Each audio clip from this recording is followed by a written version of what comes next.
ராஜாக்கள் மாளிகையும் காணாத இன்பமடா, நாலு கால் மண்டபம் போல் நாங்கள் கொண்ட சொந்தமடா.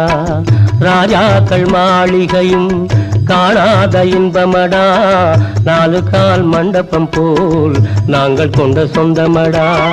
ரோஜாவின் இதழ்களை போல் தீராத வாசமடா, ரோஜாவின் இதழ்களை போல் தீராத வாசமடா. நூறாண்டு வாழ வைக்கும் மாறாத பாசமடா. முத்துக்கு முத்தாக சொத்துக்கு சொத்தாக அண்ணன் தம்பி பிறந்து வந்தோம் கண்ணுக்கு கண்ணாக. அன்பாலே இணைந்து வந்தோம் ஒண்ணுக்குள் ஒண்ணாக.